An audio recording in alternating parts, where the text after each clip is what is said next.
दोस्तों नमस्कार, ये है मार्गदर्शन फॉर सिविल सर्विसेज। मैं अनुराग चौधरी। दोस्तों बैंक, एसएससी, रेलवे, आरओ तथा अधीनस्थ सेवा चयन आयोग द्वारा आयोजित की जाने वाली परीक्षाओं में कंप्यूटर से संबंधित प्रश्न पूछे जाते हैं। पुराने वर्षों में पूछे गए कंप्यूटर के प्रश्नों को रिवाइज करने के क्रम में आज की वीडियो में प्रस्तुत है इसका दूसरा भाग। तो आइए शुरू करते हैं। दोस्तों आज की वीडियो का पहला प्रश्न है, बहुत ही आसान सा है। डीवीडी का पूरा नाम क्या है? तो उत्तर हो जाएगा दोस्तों, डीवीडी का पूरा नाम होता है डिजिटल बहुमुखी डिस्क। देखिए बहुत ही महत्वपूर्ण है, डीवीडी का फुल फॉर्म होता है डिजिटल बहुमुखी डिस्क और ऑप्शन सी आपका सही उत्तर है। अगला प्रश्न है, निम्नलिखित में से कंप्यूटर के लिए कौन सा डिवाइस एक इनपुट डिवाइस नहीं है? ऑप्शन है आपके कीबोर्ड, माउस, स्कैनर और मॉनिटर। तो सही उत्तर हो जाएगा मॉनिटर दोस्तों, ये इनपुट डिवाइस नहीं है। अगला प्रश्न है, निम्नलिखित में से कौन सा एक इनपुट डिवाइस नहीं है, आपको बताना है। ऑप्शन है वेब कैमरा, वीसीआर, डिजिटाइजर और प्रोसेसर। तो सही उत्तर है प्रोसेसर। प्रोसेसर दोस्तों इनपुट डिवाइस नहीं है।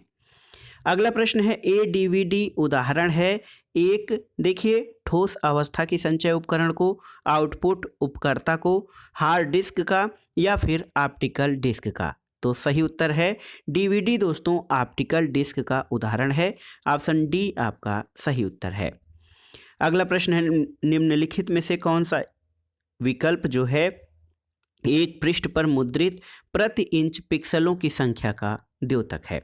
तो उत्तर है दोस्तों रिजोल्यूशन। रिजोल्यूशन हम अक्सर बातचीत में भी प्रयोग करते हैं कि इसका रिजोल्यूशन कितना है। तो रिजोल्यूशन जो होता है दोस्तों एक पृष्ठ पर मुद्रित प्रति इंच पिक्सलों की संख्या को दर्शाता है। अगला प्रश्न है, कौन सा मोबाइल फ़ोन टच पैनल संवेदन तरीकों से संबंधित नहीं है? ऑप्शन है finger touch, voice recognition, gloved touch या लाइट ट्रांसमिटेंस। तो सही उत्तर है ऑप्शन बी वॉइस रिकॉग्निशन। दोस्तों वॉइस रिकॉग्निशन जो मोबाइल फ़ोन है ये टच पैनल संवेदन तरीके से संबंधित नहीं है, जबकि फिंगर टच, ग्लव्ड टच और लाइट ट्रांसमिटेंस ये टच पैनल सेंसिंग से संबंधित हैं। अगला प्रश्न है, निम्नलिखित में से किस उपकरण में जाइरोस्कोप का प्रयोग किया जाता है? तो आप जानते हैं जाइरोस्कोप का प्रयोग दोस्तों कंप्यूटर माउस में किया जाता है। ऑप्शन बी आपका सही उत्तर है।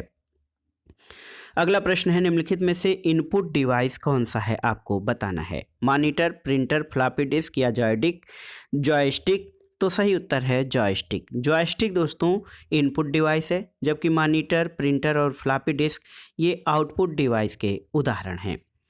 अगला प्रश्न है, देखिए दोस्तों, लाइट पेन क्या होता है?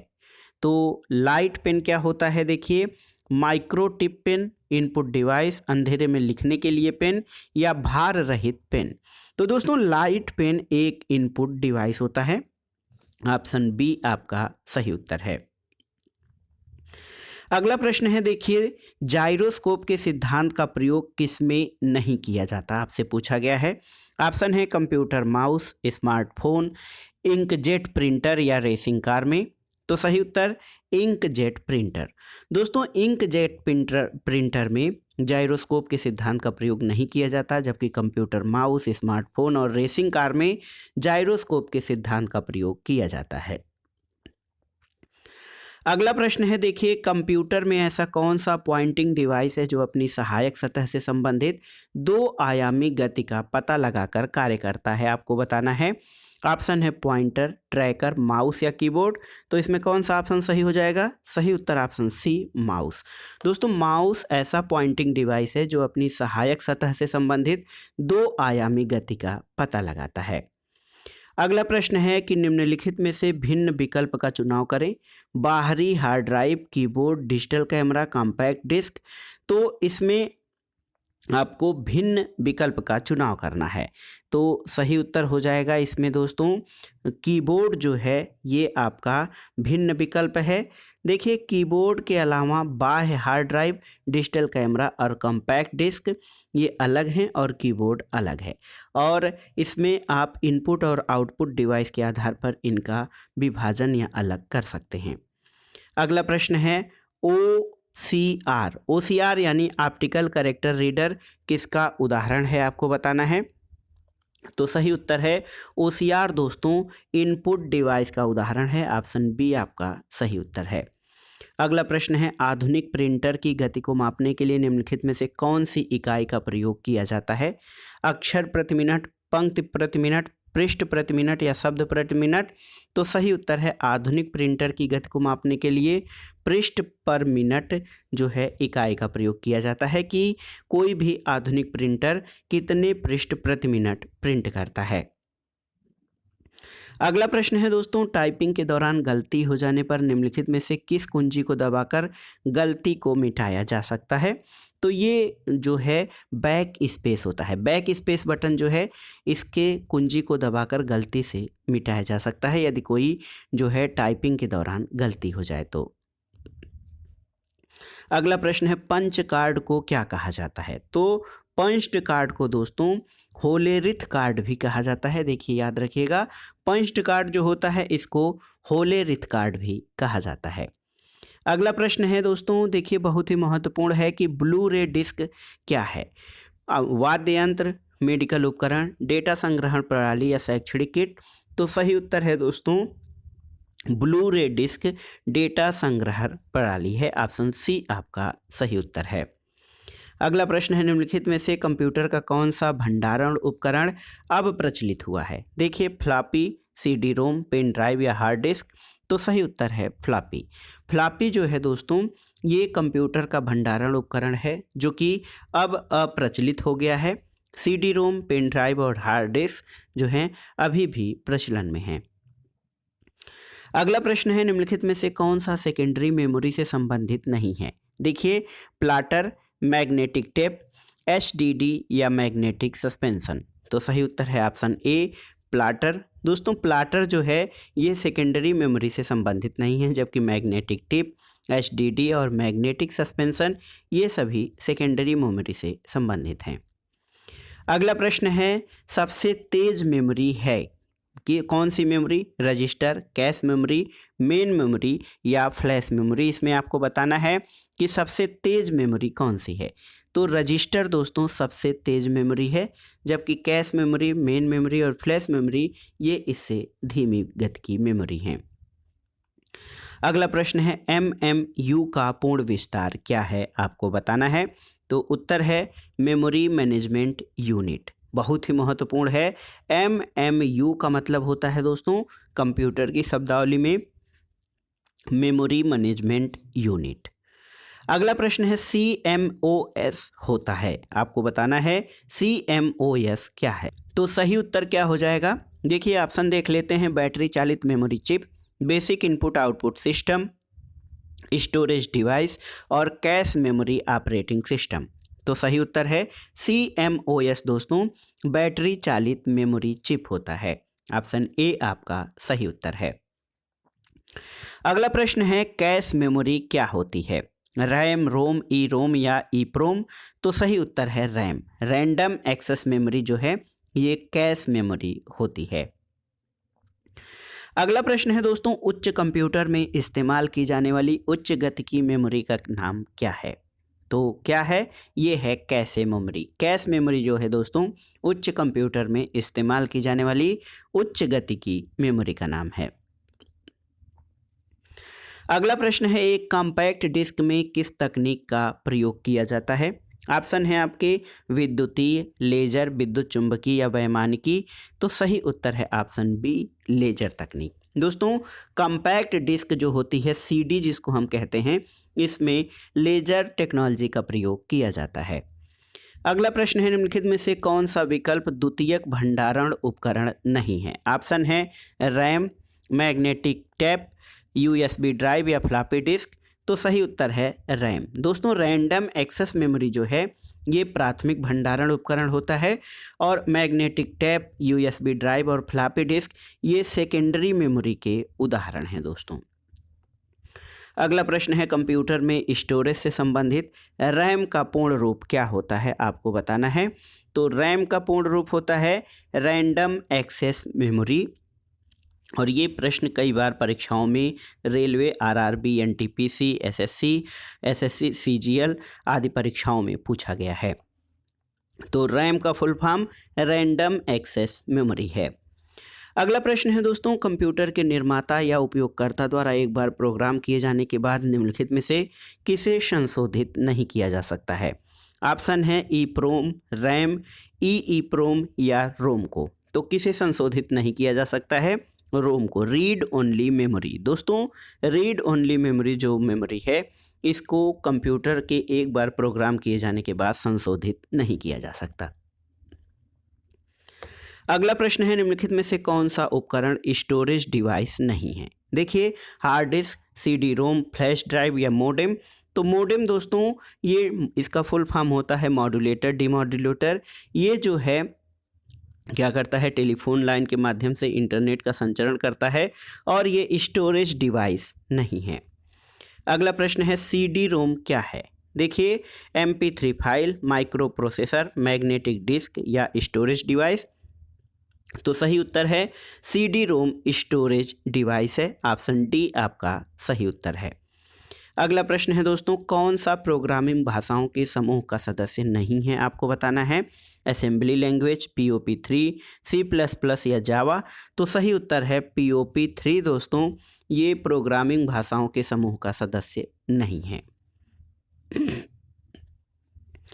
अगला प्रश्न है, एंड्रॉयड के विकास के लिए आधिकारिक भाषा कौन सी है? ऑप्शन है जावा, कोबोल, फोर्ट्रान या ADA। तो सही उत्तर है जावा। दोस्तों, जावा भाषा जो है ये एंड्रॉयड के विकास के लिए आधिकारिक भाषा है। अगला प्रश्न है, यूनिकोड उपलब्ध कराता है क्या? तो बहुत ही महत्वपूर्ण है दोस्तों, बैंक, SSC, रेलवे आदि के परीक्षाओं में ये पूछा जा चुका है। यूनिकोड क्या उपलब्ध कराता है? तो सभी भाषाओं के प्रत्येक चिन्ह के लिए एक विशिष्ट कोड उपलब्ध कराता है यूनिकोड। तो बहुत ही महत्वपूर्ण है यूनिकोड दोस्तों, सभी भाषाओं के प्रत्येक चिन्ह के लिए एक विशिष्ट कोड जो है ये उपलब्ध कराता है।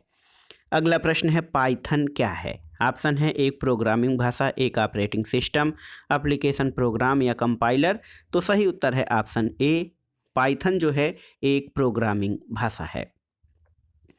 अगला प्रश्न है, इनमें से कौन एक ऑपरेटिंग प्रणाली नहीं है? ऑप्शन देखिए, एंड्रॉयड, स्केला, यूनिक्स या विंडोज़।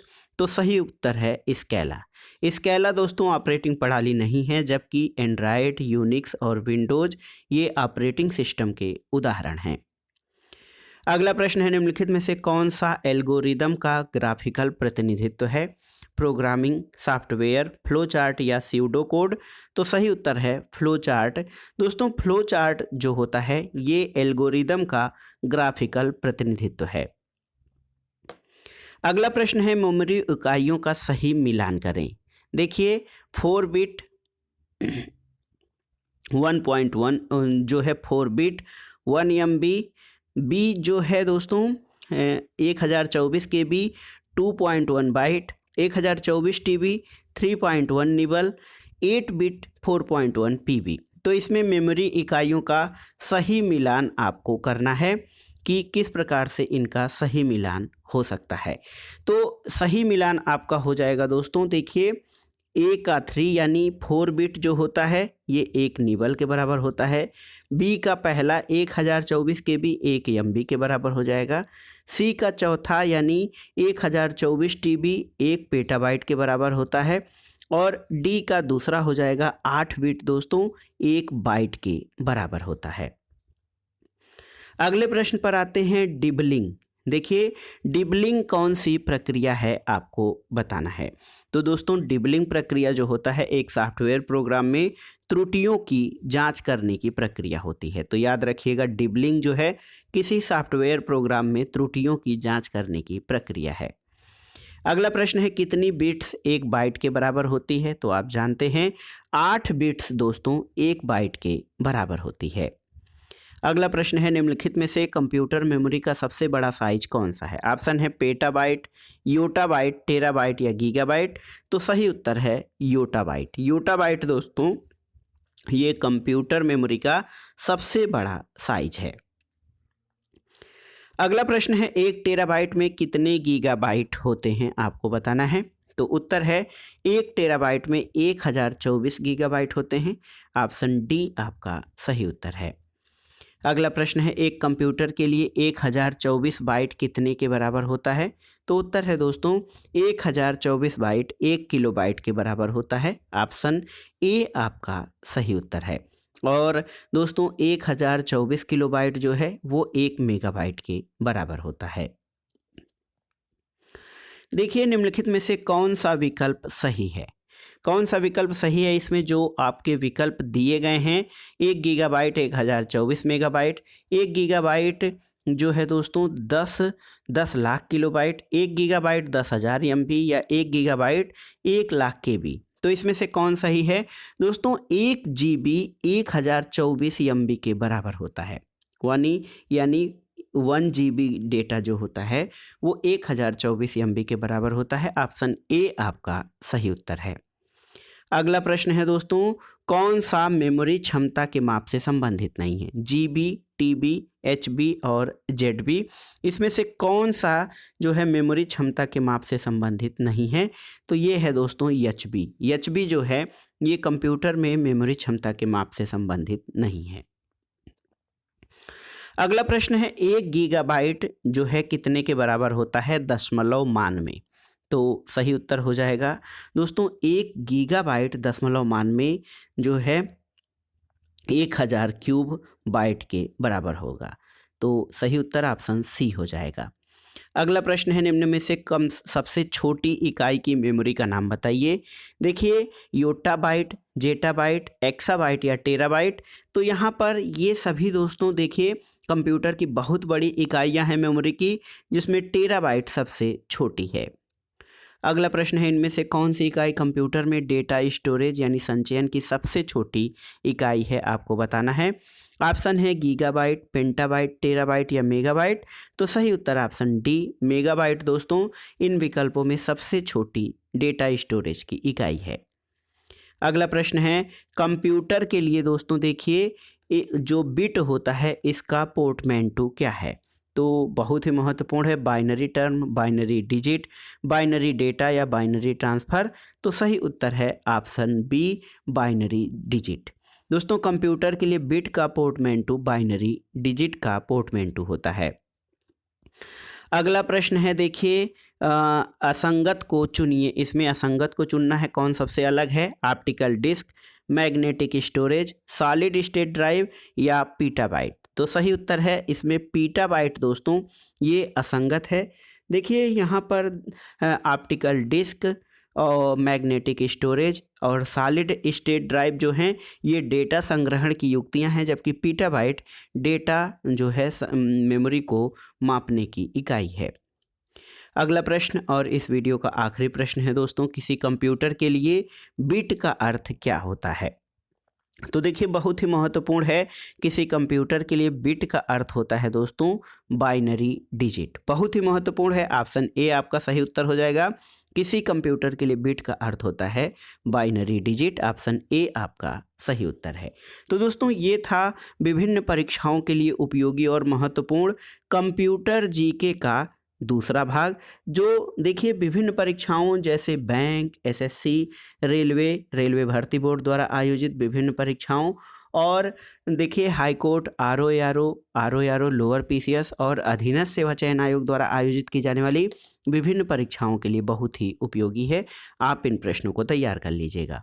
वीडियो आपको कैसा लगा हमें कमेंट बॉक्स में ज़रूर बताइएगा। वीडियो को लाइक करें, शेयर करें और इस चैनल मार्गदर्शन फॉर सिविल सर्विसेज को सब्सक्राइब करें। वीडियो देखने के लिए धन्यवाद दोस्तों। नमस्कार।